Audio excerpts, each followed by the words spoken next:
কখনো আমরা কলকাতার লাইফলাইন কলকাতা মেট্রোয় ভুল বাংলায় লেখা সাইনবোর্ড দেখতে পাই, আবার কখনো বহুজাতিক সংস্থা এয়ারটেল সংবাদপত্রে ভুল বাংলা বানান এবং ভুল শব্দে বিজ্ঞাপন দেয় এবং তাকে কেন্দ্র করে যখন তীব্র সমালোচনার মুখে পড়ে তখন তড়িঘড়ি 24 ঘন্টার মধ্যে এয়ারটেল আবার ক্ষমাও চায়।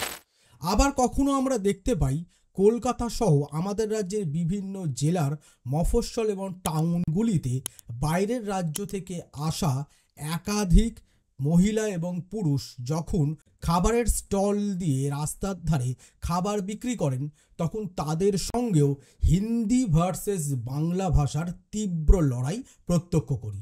আবার কখনো কলকাতা মেট্রোর মধ্যেই সফর করার সময় অবাঙালি মূলত হিন্দিভাষী মহিলা যাত্রী আমাদের রাজ্যের বাঙালি মহিলা যাত্রীকে বলছেন এটা বাংলাদেশ নয় ভারত। আবার তিনি নিজের অশিক্ষা কুশিক্ষাকে সামনে রেখে তিনি বলছেন হিন্দি আমাদের জাতীয় ভাষা। এই সকল বিতর্ককে কেন্দ্র করে যখন আমরা রাজ্যবাসী বেশ মগ্ন হয়ে পড়েছি হিন্দি ভার্সেস বাংলা, আবার কখনো বাংলা ভার্সেস হিন্দির লড়াইয়ে, ঠিক সেই প্রেক্ষাপটের মধ্যে দাঁড়িয়ে এবার সরাসরি মঞ্চে দাঁড়িয়ে হিন্দির বিরুদ্ধে প্রতিবাদে কোথাও যেন সরব হলেন ইমন চক্রবর্তী। একেবারেই ঠিক, নিউ টাউনে টিসিএসের প্রোগ্রামে শুক্রবার ইমন চক্রবর্তী যেভাবে একজন দর্শকের দাবির বিরুদ্ধে সরব হলেন এবং বাংলা গানের পক্ষে দাঁড়িয়ে বাংলার পক্ষে দাঁড়িয়ে প্রতিবাদে গর্জে উঠলেন, তাকে কেন্দ্র করে এই মুহূর্তে ইমন চক্রবর্তীর ওই শোয়ের ওই অল্প সময়ের ভিডিও সবচেয়ে বেশি ভাইরাল। মানুষ দফায় দফায় নিজেদের ফেসবুক, ইনস্টাগ্রাম, এক্স হ্যান্ডেলে শেয়ারও করছেন। তার সঙ্গে যে ইমন চক্রবর্তীকে আরজিকর আন্দোলনের সময় এই রাজ্যের বাঙালি জনগণ ট্রোল করেছিল, সেই ইমন চক্রবর্তীর পাশে দাঁড়িয়ে এবার তার পিঠ চাপড়াতেও কুসুর করছে না। আর সকলেই এক কণ্ঠে একটা বিষয় মানছেন যে সত্যি আমাদের রাজ্যে বাঙালিরা একটু বেশি, বরঞ্চ বড্ড বেশি কোণঠাসা হয়ে পড়েছে। এইবার বাঙালিদের ঘুরে দাঁড়াতে হবে, বাঙালিকে নিজের ভাষার রক্ষার জন্য ঘুরে দাঁড়াতে হবে। আর এই সবকে কেন্দ্র করে যখন আলোচনা তীব্র আকার ধারণ করেছে, তার মধ্যে থেকেই আশীর্বাদ দ্য ট্রুথ এক্স্যাক্টলি শুক্রবার টিসিএসের প্রোগ্রামে কী ঘটনা ঘটেছিল সেই সত্যের অনুসন্ধানে নামে এবং সেই সত্যের অনুসন্ধানে নেবে আশীর্বাদ দ্য ট্রুথ যা জানতে পারলো তাতে করে একটা বিষয় জলের মতো স্পষ্ট হলো, বাংলা ভাষার সঙ্গে হিন্দি ভাষাকে কেন্দ্র করে যে বিরোধিতা গত 10 বছর ধরে নতুন করে আমরা দফায় দফায় দেখতে পাচ্ছি, শুনতে পাচ্ছি, সেই বিরোধিতার আসলে পেছনে অন্যতম কারিগরি হচ্ছে রাজনীতি। আর সেই নিয়ে হবে আজ আশীর্বাদ দ্য ট্রুথের চুলচেরা বিশ্লেষণ। আলোচনা হবে শুক্রবার টিসিএস এর প্রোগ্রামে এক্স্যাক্টলি কী ঘটনা ঘটেছিল। তার সঙ্গে আলোচনা হবে যে বাঙালি নিজের মাতৃভাষা নিয়ে এতটা অ্যাগ্রেসিভ হয়ে উঠেছে, সেই বাঙালি তাহলে নিজের বাড়ির ছেলে মেয়েটির শিক্ষার ক্ষেত্রে কেন বাংলা ভাষা ছেড়ে ইংরাজি মাধ্যমকে অগ্রাধিকার দেয়। একই সঙ্গে আলোচনা হবে গত 10 বছর এই হিন্দি ভাষাকে কেন্দ্র করে দেশ জুড়ে দফায় দফায় যে একাধিক তর্ক বিতর্ক আলোচনা এবং অত্যন্ত মাতামাতি শুরু হয়েছে তার আসল কারণ কি। আর এই সব নিয়ে আলোচনার আগে আপনাদের একটা কাজ করতে হবে, তা হচ্ছে নিচে থাকা সাবস্ক্রাইব বাটনটা ক্লিক করতে হবে, পাশে থাকা বেল নোটিফিকেশনটা ক্লিক করতে ভুলবেন না। আর আপনি কমেন্টে লিখে জানান আপনি কি মনে করেন ইমনের বক্তব্যের পরিপ্রেক্ষিতে। আর একই সঙ্গে এই আলোচনাটি অত্যন্ত ভালো লাগবে এই আশা রেখেই আপনাদের কাছে আবেদন, শেয়ার করুন ভিডিওটি আপনার বন্ধু বান্ধব আত্মীয় স্বজনের সঙ্গে, আর একটা লাইক দিয়ে চলুন আলোচনায় এগিয়ে যাই। একটা কথা হয়তো আমরা সকলেই জানি, বাংলা এমন একটি ভাষা যাকে কেন্দ্র করে একটি দেশ গঠন হয়েছে। অবশ্য সেই দেশের সঙ্গে গত প্রায় 1 মাস হতে চলল আমাদের দেশের একটু বেশি তিক্ত সম্পর্ক হয়ে উঠেছে। তার অন্যতম কারণ কিন্তু ভাষাকে কেন্দ্র করে নয়, তার অন্যতম কারণই হচ্ছে ধর্মকে কেন্দ্র করে। যে ধর্মীয় রাজনীতিকে কেন্দ্র করে আমরা গত 10 বছর ধরে দেখতে পাচ্ছি আমাদের দেশে কিভাবে তুমুল সাম্প্রদায়িকতাকে হাওয়া দিচ্ছে আমাদের দেশের শাসক দল বিজেপি তথা নরেন্দ্র মোদীর নেতৃত্বাধীন বিজেপি। কিন্তু সে তো অন্য আলোচনা।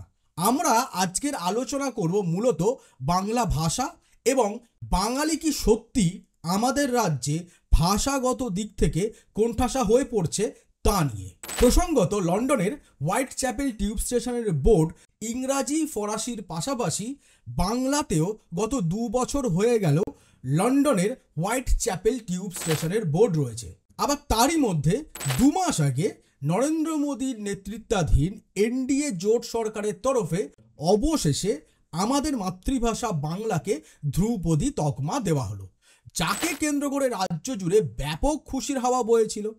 একই সঙ্গে প্রশ্ন উঠেছিল 26-এর বিধানসভা নির্বাচনকে সামনে রেখে কি নরেন্দ্র মোদীর বিজেপি তথা এনডিএ জোট বাংলা ভাষাকেই ধ্রুপদী তকমা দিল। এই রাজনৈতিক আলোচনা যখন তুমুল আকার ধারণ করতে চেয়েও ধারণ করতে পারছে না, ঠিক সেই সময় আমরা দফায় দফায় দেখতে পেয়েছি কখনো বাংলা পক্ষ তো কখনো অমুক পক্ষ রাস্তায় আমাদেরই দেশের অন্যান্য রাজ্য থেকে আসা বিভিন্ন মানুষ যারা আমাদের শহর কলকাতার রাস্তায় বিভিন্ন জায়গায় খাবারের দোকান দিয়ে খাবার বিক্রি করে ব্যবসা করে নিজেদের রুটি রুজি জীবিকা নির্বাহ করছেন। সেই ক্ষেত্রে আমরা দেখতে পেয়েছি সেরকমই বেশ একাধিক দোকানে যেখানে দোকানি বা ওই দোকানের কর্মচারী বাংলায় কথা বলতে না জানার জন্য সে হিন্দিতে কথা বলতে বলে এবং তারপর তাকে পড়তে হয় বিপুল জনরোষে। অনেক জায়গায় মানুষ প্রতিবাদে সরব হয়ে চর চাপ্পড় চাঁটি পর্যন্ত মারেন। আবার কোথাও কোথাও বাংলা পক্ষ সরাসরি পৌঁছে গিয়ে সেই ব্যক্তিকে কান ধরে ওঠবোসও করায় এবং তাকে মৌখিকভাবে বলায় বাংলায় থাকতে হলে বাংলা ভাষায় কথা বলতে হবে, বাংলা বুঝতে হবে। আর এক্ষেত্রে কিন্তু আশীর্বাদ দ্য ট্রুথের বাংলা পক্ষের আচরণের সঙ্গে অমত থাকলেও একটা বিষয় আশীর্বাদ দ্য ট্রুথও মনে করে যে আপনি যে রাজ্যে রয়েছেন রুটি রুজি জীবিকার জন্য সেই রাজ্যের ভাষার ন্যূনতম জ্ঞানটুকু আপনার রাখা উচিত। অন্ততপক্ষে আপনি যখন সেই রাজ্যে পৌঁছালেন সঙ্গে সঙ্গে সেই জ্ঞান যদিও বা আপনি প্রাপ্ত করতে পারবেন না, কিন্তু অন্ততপক্ষে 1-1.5 মাসের মধ্যে সেই অঞ্চলে যে ভাষায় কথা বলা হয় সেই ভাষার কিছু কিছু ধারণা আয়ত্ত করে নেওয়া উচিত। কিন্তু বেশিরভাগ ক্ষেত্রেই দেখা যায় তা করতে সিংহভাগ মানুষই পারেন না। কিন্তু সেটা তাদের দোষ নয়, আসলে তার অন্যতম কারণই হচ্ছে শিক্ষা। আর এই সকল প্রসঙ্গের মধ্যেই শুরুতেই বললাম মেট্রো স্টেশনে হিন্দিভাষী মহিলা যাত্রীর সঙ্গে আমাদের রাজ্যের বাঙালিভাষী মহিলা যাত্রীর উত্তপ্ত বাক্য বিনিময়, যার জেরে ওই হিন্দিভাষী মহিলা যাত্রী আমাদের রাজ্যেরই বাঙালি মেয়েকে বলছে এটা বাংলাদেশ নয় ভারতবর্ষ। আর সেখানেই আরও একবার প্রমাণিত হচ্ছে যে হিন্দি বলের রাজ্যগুলোর শিক্ষার অবস্থা, অর্থাৎ হিন্দি বলের রাজ্যগুলোর শিক্ষার যে হাঁড়ির হাল এবং সেখানকার ছেলেমেয়েরা যে প্রাথমিক শিক্ষাটুকুও সঠিকভাবে পাচ্ছে না, তাই জলের মতো স্পষ্ট হয় যখন তারা হিন্দিকে বলে জাতীয় ভাষা। এটা হয়তো আপনারা সকলেই জানেন, কিন্তু আবার যারা জানেন না তাদের উদ্দেশ্য বলে রাখা দরকার হিন্দি আমাদের দেশের জাতীয় ভাষা নয়, এমনকি আমাদের দেশের কোনো একটি নির্দিষ্ট জাতীয় ভাষাও নেই। অর্থাৎ আমাদের দেশ যেহেতু নানা ভাষা নানা মত নানা পরিধান বিবিধের মাঝে দেখো মিলন মহান এরকম একটি দেশ, তার ফলে আমাদের দেশে অবশ্যই স্বাধীনতার পরবর্তীকালে যখন সংবিধান প্রণেতারা সংবিধান লেখার কাজে বসেন তখন তারা একটা বিষয় একেবারেই বুঝতে পারেন যে কোনো একটি নির্দিষ্ট ভাষাকে যদি সংবিধানের মারফত জাতীয় ভাষার তকমা দেওয়া হয় তাহলে কিন্তু বিবিধের মাঝে দেখো মিলন মহান এই দেশটির এই বিবিধতা ব্যাপারটি অক্ষুণ্ণ থাকবে না। আর তার জন্যই সেই সময় হিন্দিকে শুধুমাত্র জাতীয় ভাষার তকমা দেওয়া হয়নি, আর তাই জন্যেই তার জায়গায় মোট 22টি ভাষাকে সরকারি ভাষার তকমা দেওয়া হয়েছে। কিন্তু এখানে প্রসঙ্গ হচ্ছে বাংলা ভাষা। বাংলা ভাষার স্বাধিকার রক্ষা এবং বাংলা ভাষার রক্ষাকে কেন্দ্র করে আমরা গত 10 বছর অত্যন্ত বেশি অ্যাগ্রেসিভ হয়ে উঠেছি, কোথাও যেন আশীর্বাদ দ্য ট্রুথ এটা মনে করছে। কিন্তু এটাও আমি বলে রাখতে চাই যে মাতৃভাষা মাতৃদুগ্ধ সম, তার অপমান তার ব্যঙ্গ কখনোই সহ্য করার নয় এবং সেক্ষেত্রে অবশ্যই যেখানে যেখানে আমার মাতৃভাষা লজ্জিত হবে, আমার মাতৃভাষাকে নিয়ে ব্যঙ্গ করা হবে, আমার মাতৃভাষাকে নিয়ে তাচ্ছিল্য করা হবে, আমার মাতৃভাষাকে অপমান করা হবে, সেখানে সেখানে আমরা সকলেই গর্জে উঠব এবং সেখানে কিন্তু বিন্দু মাত্র কোনো প্রশ্ন নেই। কিন্তু প্রশ্নটা তাহলে কোথায়? সেই আলোচনায় যাওয়ার আগে আসুন একবার জেনে নেওয়া যাক শুক্রবার নিউ টাউনে ইমনের ওই অনুষ্ঠানে এক্স্যাক্টলি কি হয়েছিল। আপনারা বিভিন্ন সংবাদ মাধ্যম এবং বিশেষ করে ওই অনুষ্ঠানের ওই অল্প সময়ের ভাইরাল ভিডিও ক্লিপ থেকে তা একটা বুঝতে পেরেছেন। আবার পরবর্তীকালে ওই ক্লিপ ধরেই আমাদের রাজ্যের একাধিক সংবাদ মাধ্যম এবং বিশেষ করে ডিজিটাল সংবাদ মাধ্যমেও একাধিক প্রতিবেদন প্রকাশ হয়। আমরা এখানে আলোচনা করব আনন্দবাজার পত্রিকা ডিজিটালের অনলাইনে প্রকাশ করা প্রতিবেদনকে কেন্দ্র করে। সেখানে যা বলা হয় সেই একই কথা ইমনের ওই ভিডিওতেও আমরা শুনতে পাচ্ছি, কিন্তু সেখানে দাবি করা হয় যে ওই ব্যক্তি বা ওই ছেলেটি নাকি বলেছিল হিন্দি ভাষাতে বাংলা গান শুনবো না, হিন্দি গান শুনবো, কারণ হিন্দি গানেই আমরা নাচব। কিন্তু এটা কি একেবারে ঠিক? এই প্রশ্ন শুরু থেকেই আমাদের মনে কিন্তু উস্কানি দিয়েছে। আর তারই নিরসনের জন্য আমরা ইমনের ব্যান্ডের এক সদস্যের সঙ্গে কথা বলি। এই ইমনের ব্যান্ডের সদস্য কিন্তু ইমনের সঙ্গে শুধু শুক্রবার নয়, গত প্রায় 5 বছর ধরে ইমনের সঙ্গে স্টেজে একসঙ্গে পারফর্ম করে।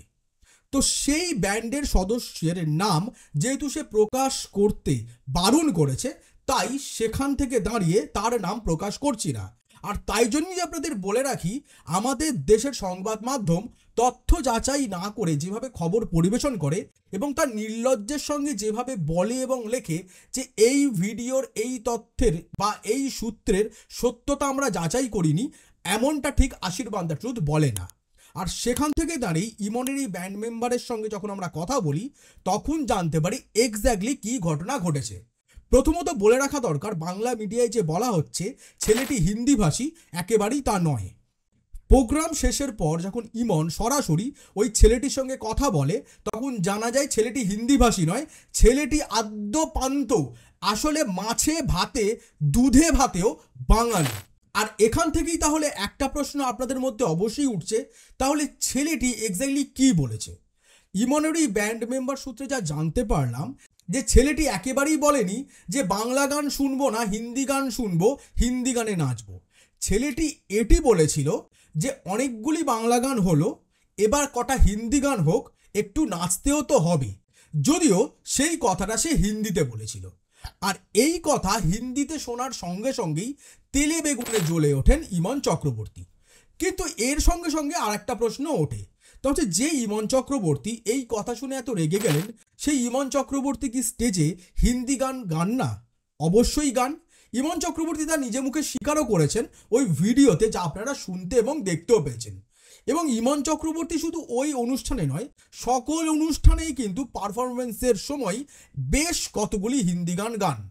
কিন্তু যেখানে ইমনের ধরুন রবীন্দ্রসঙ্গীতের অনুষ্ঠান বা স্পেসিফিকভাবে ইমনের বাংলা গানের অনুষ্ঠান বলে প্রচার করা হয়, সেক্ষেত্রে কিন্তু ইমন হিন্দি গান বা অন্য কোনো ভাষার গান গায় না, শুধুমাত্র বাংলা ভাষার গানই গায়, কারণ তা প্রচারই করা হয়েছে ইমনের বাংলা গান বলে। কিন্তু স্বভাবসিদ্ধভাবেই ইমন তার প্রোগ্রামে হিন্দি গান গেয়ে থাকে এবং সেই দিন আইটিসির সেই প্রোগ্রামেও সে কিন্তু হিন্দি গান গাইতো।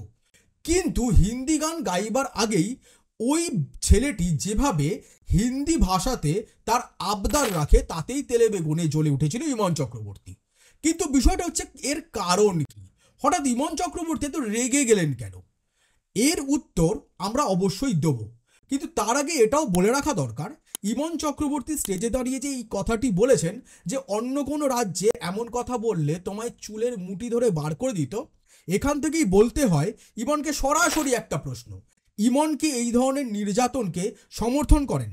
অর্থাৎ বাল ঠাকরের শিবসেনা যেভাবে দীর্ঘদিন মহারাষ্ট্রে বিহারি খেদাও অভিযানকে সামনে রেখে একাধিক বিহারি ছেলে মেয়েকে নির্যাতন করেছে, ভাষাকে সামনে রেখে মানুষকে প্রায় কলার ধরে চর থাপ্পড় মেরে পাবলিকলি লিঞ্চিং করে তাদের বাধ্য করেছে মারাঠি ভাষায় কথা বলার জন্য, সেখান থেকে দাঁড়িয়ে ইমন কি এই ধরনের ভায়োলেন্স যাতে আমাদের রাজ্য হয় তাকে সমর্থন করেন? যে আচরণ আমরা দফায় দফায় দেখতে পাই গর্গ চট্টোপাধ্যায়ের বাংলা পক্ষের তরফে। বাংলা পক্ষ কিন্তু অত্যন্ত একটি ফ্যাসিবাদী মানসিকতার সংগঠন, যে সংগঠন বাংলা ভাষাকে কেন্দ্র করে যেভাবে বাঙালি জাতীয়তা বোধকে দফায় দফায় নিজেদের তাগিদে উস্কানি দেয়, তার লক্ষ্যে যদি গর্গ চট্টোপাধ্যায়ের বাংলা পক্ষ আমাদের রাজ্যে বাংলা শিক্ষার অগ্রগতির জন্য 2-4টে স্কুল তৈরি করত বাংলা মিডিয়ামের, তাহলে কিন্তু তাতে উপকার অনেক বেশি হতো। কিন্তু গর্গ চট্টোপাধ্যায় এবং তার সংগঠন বাংলা পক্ষ যেভাবে নির্যাতন চালায় মানুষের ওপর ভাষাকে সামনে রেখে, তা একেবারেই লজ্জার, তা কখনোই সমর্থনযোগ্য নয়। ঠিক যেমনটা আপনি কি খাবেন, কি পড়বেন, কোথায় যাবেন সে বিষয়ে রাষ্ট্র আপনাকে কোনো রকমভাবেই কোনো নির্দেশিকা জারি করতে পারে না, ঠিক যেভাবে শিক্ষা প্রতিষ্ঠানে আপনি হিজাব পরে যেতে পারবেন না বলে নির্দেশিকা জারি হলে বাঙালিরা তার বিরুদ্ধে তীব্র প্রতিবাদে সরব হয়, ঠিক একইভাবে যখন গো মাংস খাওয়া যাবে না বলে জায়গায় জায়গায় গরুর মাংসের দোকানে তালা ঝুলিয়ে দেওয়া হয়, তারও বিরুদ্ধে সরব হয় বাঙালিরা। কারণ বাংলা ভাষায় আর কিছু হোক চাই না হোক কূপমণ্ডুকতার কোনো জায়গা নেই।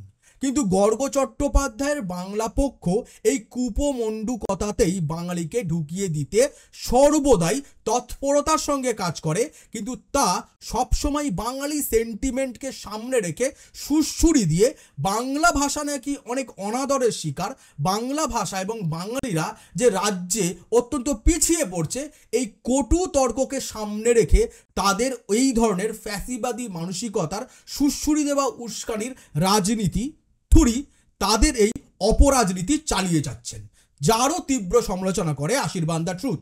আর ঠিক সেই ধরনেরই বক্তব্য ইমন চক্রবর্তীও রেখেছেন। হয়তো ইমন চক্রবর্তী সেই সময় মঞ্চে যখন তিনি প্রতিবাদে সরব হয়েছিলেন, তখন সেই প্রতিবাদের সরবের পক্ষেই এই ধরনের বক্তব্য রেখেছেন। কিন্তু এটাও বলতে হবে ইমন চক্রবর্তী কিন্তু বাস্তবে এই ধরনের হিংসার কখনোই সমর্থন করেন না। কিন্তু তাহলে প্রশ্ন উঠছে, ইমন কেন প্রতিবাদে গর্জে উঠল?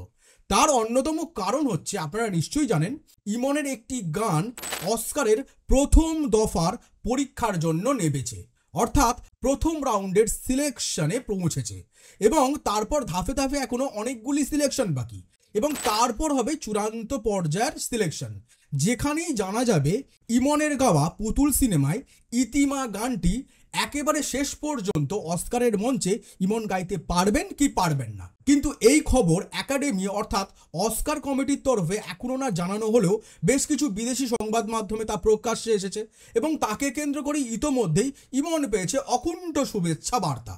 এবং সেই শুভেচ্ছা বার্তার বন্যায় ইমন এতটাই বর্তমানে উদ্বেল হয়ে ভাসছেন যে তার ফলে তিনি সরাসরি এবার বাংলা এবং বাঙালির অনাদরকে সামনে রেখে প্রতিবাদে গর্জে উঠেছিলেন শুক্রবার। কিন্তু প্রশ্ন হচ্ছে, যে ইমন মঞ্চে হিন্দি গান তাহলে সেই ইমন কেন এত প্রতিবাদী হলেন? তার প্রশ্নের উত্তর শুধুমাত্রই অস্কারের মধ্যে নিহিত আছে এমনটা না। আপনারা জানেন, বাংলা গানকে কেন্দ্র করেই ইমন কিন্তু জাতীয় পুরস্কারও পেয়েছে, অর্থাৎ এই বাংলা গানই ইমনের মুকুটে জুড়েছে একাধিক সম্মানের পালক। আর তাই ইমন এই বাংলা গান এবং বাঙালি দর্শকদের প্রতি একেবারে অকুণ্ঠ কৃতজ্ঞ সর্বদাই থাকেন, এবং তিনি তা দফায় দফায় স্বীকারও করেন। শুধু ইমন না, আমাদের রাজ্যের সকল বাঙালি গায়ক গায়িকা এটা কিন্তু মেনেও থাকেন। শুধুমাত্র আবার আমাদের রাজ্য নয়, যে রাজ্যের যে আঞ্চলিক ভাষায় যারা গান তারা সকলেই সেই রাজ্যের সেই অঞ্চলের দর্শক শ্রোতাদের প্রতি অবশ্যই অকুণ্ঠ কৃতজ্ঞতা ব্যক্ত করে থাকেন, এবং ইমনও সেটাই করেছেন। কিন্তু প্রসঙ্গ হচ্ছে, গত 10 বছরে আমাদের রাজ্যে যে দফায় দফায় বাংলা পক্ষ সহ বিভিন্ন পক্ষের তরফে এটা প্রচার করা হচ্ছে যে আমাদের রাজ্যে বাঙালিরা ক্রমশ কোণঠাসা হয়ে পড়ছে ভাষা এবং জাতিগতর দিক থেকে, তা কতটা ঠিক? প্রসঙ্গিত এখানে আরেকটা বিষয় বলে রাখা দরকার। আপনারা হয়তো খেয়াল করেছেন, ছোট থেকেই আমরা আমাদের বাড়ির বড়দের কাছ থেকে একটা বিষয় শুনতে পাই, আবার পথে ঘাটে অফিসে গিয়েও এই কথাই শুনতে পাই, তা হচ্ছে আমাদের রাজ্যে বাঙালিরা ব্যবসা করে খেতে পারছে না, সব জায়গা মারোয়ারিরা দখল করে নিয়েছে। আবার আমরা যারা বাংলা ভাষাকে কেন্দ্র করে নিজেদের বাঙালি বলতে গর্ব অনুভব করি, সেই বাঙালির বাড়িতে যখন একটি ছেলে মেয়ে 11-12-এ গিয়ে বাংলা ভাষার ইতিহাস সম্বন্ধে প্রথম জ্ঞান নেবার জন্য চেষ্টা করে, ঠিক সেই সময় আমরা তাদের মাথায় কোথাও যেন ঢুকিয়ে দিই আমাদের মধ্যে থাকা বাংলা ভাষাকে কেন্দ্র করে অনীহা। আমরা বলতে শুরু করি বাংলা ভাষার ইতিহাস অত্যন্ত কঠিন বিষয়, কি জটিল। অর্থাৎ আমরা যারা বাঙালি, যারা মেট্রোয়, রাস্তা ঘাটে, দোকানে বাংলা ভাষার অপমানের জন্য গর্জে উঠি, তারাই 11-12-এ গিয়ে আমাদের ভাষার ইতিহাস পড়তে অত্যন্ত কষ্ট অনুভব করি। আবার দেখুন না, যখন বাড়ির ছোট ছেলে মেয়েটিকে স্কুলে ভর্তি করতে হয়, তখন একটা বিষয়কে খেয়াল করেছেন?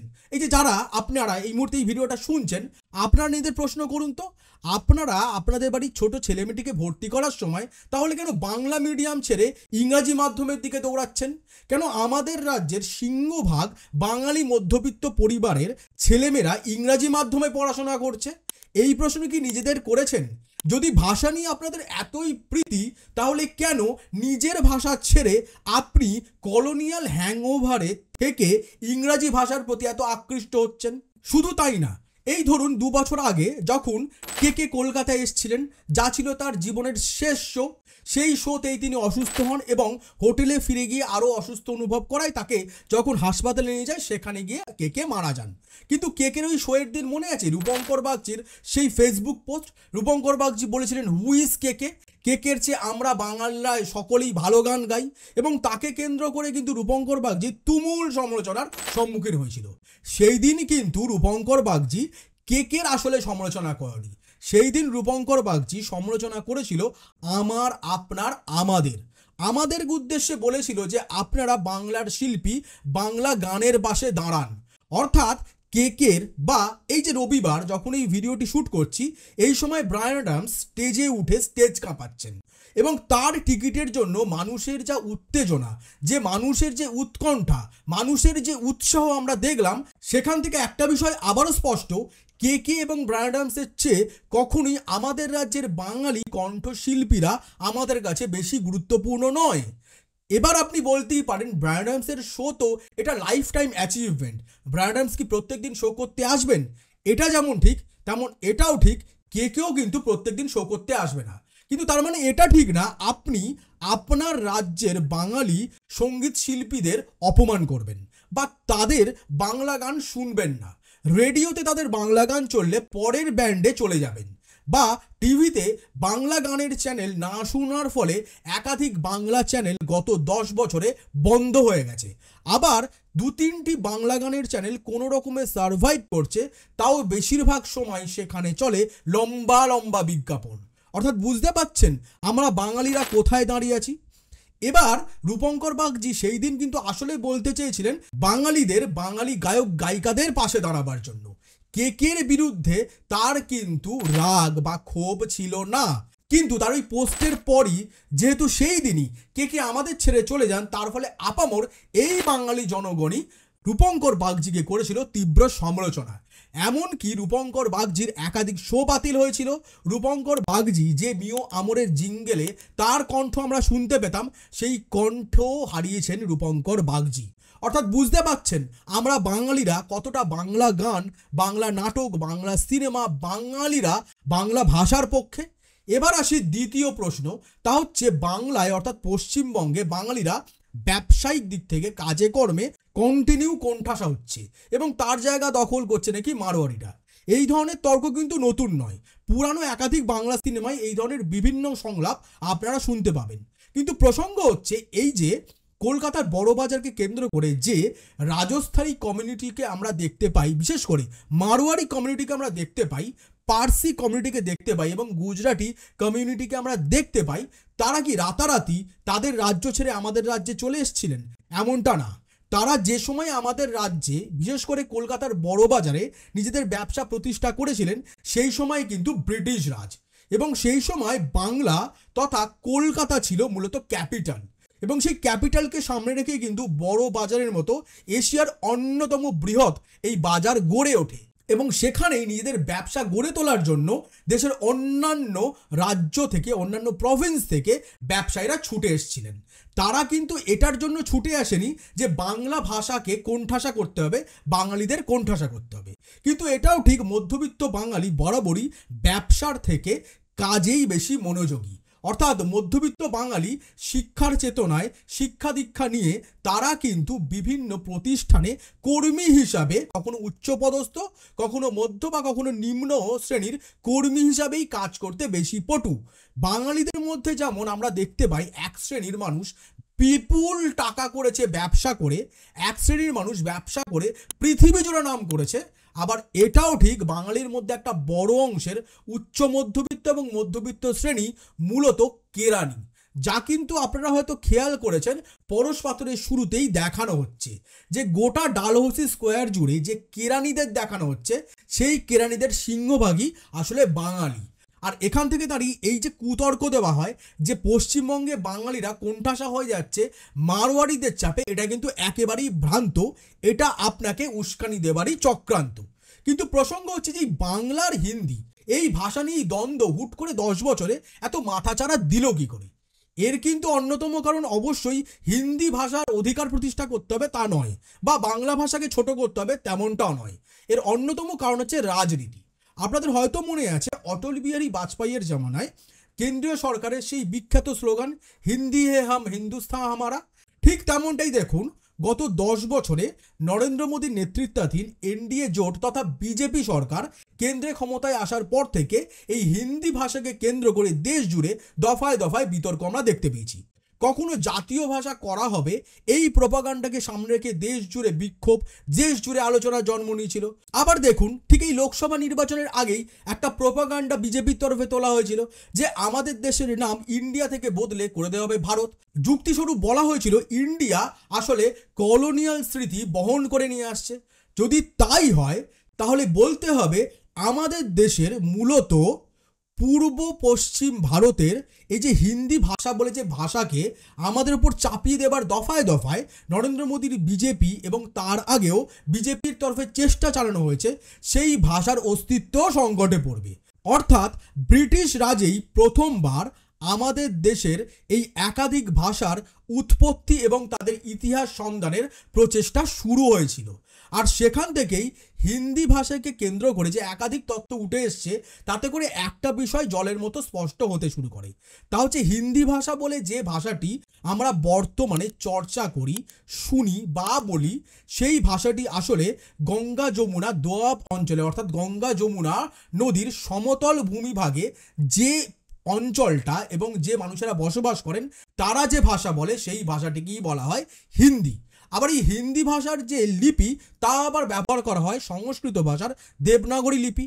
কিন্তু প্রশ্ন হচ্ছে হিন্দি কি আসলেই কোনো মৌলিক ভাষা? একেবারেই হিন্দি মৌলিক ভাষা নয়। হিন্দি ভাষা আসলে রাজস্থান, মধ্যপ্রদেশ, উত্তরপ্রদেশ এবং বিহার, মূলত এই 4টি রাজ্যকে কেন্দ্র করে যে একাধিক ভাষা এবং ডায়ালেক্টস বলা হয়, সেই ভাষার সমষ্টিগত মিলই হচ্ছে হিন্দি ভাষা। মূলত অনেক তার্কিক এটাও বলে থাকেন যে হিন্দি ভাষাকে বলপূর্বক হিন্দি ভাষা হিসেবে প্রতিষ্ঠা করার জন্য একাধিক ভাষাকে রাতারাতি নিশ্চিহ্ন করে দেওয়া হয়েছে। আবার এটাও প্রশ্ন উঠতে পারে হিন্দি ভাষা কি একাই এই একাধিক ভাষার সংমিশ্রণে গড়ে ওঠা ভাষা? এমনটা একেবারেই নয়। আমরা যে ভাষায় কথা বলি অর্থাৎ বাংলা, এই ভাষাটিও কিন্তু একাধিক ডায়ালেক্টসের সমন্বয়েই তৈরি। অর্থাৎ আমরা যে ভাষায় কথা বলি সেই ভাষা কিন্তু যদি দেখেন শুধুমাত্র পশ্চিমবঙ্গেই একাধিক জেলায় একাধিকভাবে একাধিক ডায়ালেক্টসে বলা হয়ে থাকে। যেমনটা ধরুন বাঁকুড়ায় গেলে ঠিক যে ধরনের আপনি বাংলা শুনতে পাবেন, আপনি কিন্তু পুরুলিয়ায় বা বীরভূমে সেই ধরনের বাংলা শুনতে পাবেন না। বর্ধমান আবার হুগলি এই দুটি জেলায় সম্পূর্ণ আলাদা বাংলা ভাষা বলা হয়। আবার বয়সে অনেক নবীন হাওড়া জেলাতেও যে ভাষায় কথা বলা হয় কলকাতার জেলায় কিন্তু সেই ভাষায় কথা বলা হয় না। আবার কলকাতা শহরের যে বাংলা ভাষা সেই বাংলা ভাষা কিন্তু সারা রাজ্যের কোনো জেলাতেই আপনি প্রায় শুনতে পাবেন না মানুষের বলা কথার মধ্যে দিয়ে। কিন্তু প্রশ্ন হচ্ছে আমরা এই যে বাংলায় কথা বলি এই ভাষাটা কোথাকার? এই ভাষাটি আসলে সম্পূর্ণই উত্তর কলকাতা, বিশেষ করে কলকাতা শহরের ভাষা। এবার উত্তর কলকাতা স্পেসিফিক করে কেন বলছি, কারণ দক্ষিণ কলকাতায় যে ডায়ালেক্টসে বাংলা বলা হয় তার সঙ্গে কিন্তু উত্তর কলকাতার বাংলার বিস্তর ফারাক আছে। আবার ধরুন এই যে বিশাল বড় কলকাতা শহর বর্তমানে ছড়িয়ে পড়েছে, এই কলকাতারই যদি পূর্ব প্রান্তে চলে যান তাহলে সেখানে যে ধরনের বাংলা আপনি শুনতে পাবেন সেই বাংলার মধ্যে কিন্তু দক্ষিণ 24 পরগনার টান পাবেন। অর্থাৎ তার সঙ্গে কিন্তু মধ্য কলকাতা বা উত্তর কলকাতার এই যে শার্প বাংলা, যে বাংলায় আমরা কথা বলি, টেলিভিশন চ্যানেলে খবর শুনি, বাংলা সিনেমায় সংলাপ শুনি, নাটকের সংলাপ শুনি, গান শুনি, রেডিওতে বিকৃত হলেও প্রায় কলকাতা শহুরে বাংলাতেই আরজেদের কথা বলতে শুনি, সেই সবই কিন্তু বর্তমানে বেসিক্যালি কলকাতায় যে বাংলা ভাষা শার্প, যে বাংলা ভাষা চর্চিত হয় সেই বাংলা ভাষাই। কিন্তু তাহলে প্রশ্ন হচ্ছে, যেখানে হিন্দি, বাংলা বা আমাদের দেশের প্রায় সব ভাষাই বিভিন্ন ভাষাকে একত্রিত করে এই এক একটি ভাষার উৎপত্তি, তাহলে সেখান থেকে দাঁড়িয়ে ভাষাকে নিয়ে এই দ্বন্দ্ব কেন? তার অন্যতম কারণই হচ্ছে রাজনীতি। মূলত হিন্দি ভাষা বলে যে ভাষাটিকে প্রতিষ্ঠা করার চেষ্টা দীর্ঘদিন ধরে চলছে, এই ভাষাটি শুরুতেই বললাম বিহার, উত্তরপ্রদেশ, মধ্যপ্রদেশ, রাজস্থান এবং দিল্লির এক বিস্তীর্ণ অঞ্চল জুড়ে বলা হয়। তাহলে এখানেই আপনারা যারা রাজনীতি সচেতন তারা একটা বিষয় বুঝতে পাচ্ছেন, রাজস্থান, উত্তরপ্রদেশ, মধ্যপ্রদেশ আমাদের দেশের সবচেয়ে বড় তিনটি রাজ্য, যেখানে সবচেয়ে বেশি লোকসভার আসন। এবার এই রাজ্যগুলিকে কেন্দ্র করে যে ভাষা বলা হয় তাকে কিন্তু আপনারা দফায় দফায় শুনেছেন হিন্দি বলয়ের রাজ্য বলা হয়। এবার প্রশ্ন উঠছে, তাহলে এদের কেন হিন্দি বলয়ের রাজ্য বলা হয়? কারণ এই সকল রাজ্যে মানুষ একাধিক ডায়ালেক্টসে কথা বলে, যাদেরকে সমষ্টিগতভাবে যে কোনো হিন্দি বলা হয়, তার ফলে এগুলোকে হিন্দি বলয়ের রাজ্য বলা হয়। এবার এই হিন্দি বলয়ের রাজ্যগুলির যদি লোকসভা আসনের সিংহভাগই কোনো একটি রাজনৈতিক দল নিজেদের হাতের মুঠোয় রাখতে পারে, তাহলে কেন্দ্রে তাকে সরকার গড়ার থেকে কেউ রুখতে পারবে না, যা কিন্তু নরেন্দ্র মোদীর নেতৃত্বাধীন বিজেপি গত 10 বছর ধরে অত্যন্ত সতর্কতার সঙ্গে সুনিপুণভাবে করে চলেছে, যারই জলজ্যান্ত ফলাফল তারা কিন্তু দফায় দফায় পেয়েছে। উত্তরপ্রদেশে 2 টার্মে বিজেপি ক্ষমতায় আছে, মধ্যপ্রদেশেও 2 টার্মে বিজেপি ক্ষমতায় আছে, আবার রাজস্থানে কংগ্রেসকে হটিয়ে আবারও বিজেপি ক্ষমতায় ফিরেছে, আবার বিহারেও দেখুন নীতিশ কুমারকে জোট সঙ্গী করে সেই বকলমে বিজেপি ক্ষমতায় আছে। কিন্তু প্রসঙ্গ হচ্ছে, দফায় দফায় হিন্দি বনাম বাংলার এই যে রাজনৈতিক লড়াই চলছে, সেই রাজনৈতিক লড়াইয়ের মধ্যে কখনো কি আপনি শুনেছেন গুরুমুখী বনাম বাংলার লড়াই হচ্ছে বা মালায়ালি বনাম বাংলার লড়াই হচ্ছে? আপনারা হয়তো জানেন না, আমাদের রাজ্য মূলত কলকাতা শহরের যে কতগুলি ভাষা বলা হয় তার মধ্যে তৃতীয় সবচেয়ে বেশি বলা ভাষাই হচ্ছে মালায়ালাম ভাষা। এবং এই মালায়ালি কমিউনিটি কিন্তু আমাদের রাজ্যে দীর্ঘদিন ধরে আছে, কয়েক প্রজন্ম ধরে আছে। ঠিক যেমনটা পাঞ্জাবের শিখ এবং জাট সম্প্রদায়ের মানুষেরাও আছেন, আবার ঠিক একইভাবে পার্সি সম্প্রদায়ের মানুষেরাও আছেন। কিন্তু সেখান থেকে দাঁড়িয়ে এই ভাষাগুলোর সঙ্গে বাংলা ভাষার দ্বন্দ্বের খবর কখনো আপনি শুনতে পাবেন না, বরঞ্চ আমরা এটা দেখতে পাই এই ভাষাভাষীর মানুষেরা পশ্চিমবঙ্গে প্রজন্মের পর প্রজন্ম থাকার ফলে তারা আমাদের ভাষা বলতে পারে, লিখতে পারে, পড়তে পারে এবং তারা আমাদের ভাষাতেই কথা বলে। কিন্তু আমরাও তাদের সঙ্গে একই সহবত বজায় রাখি।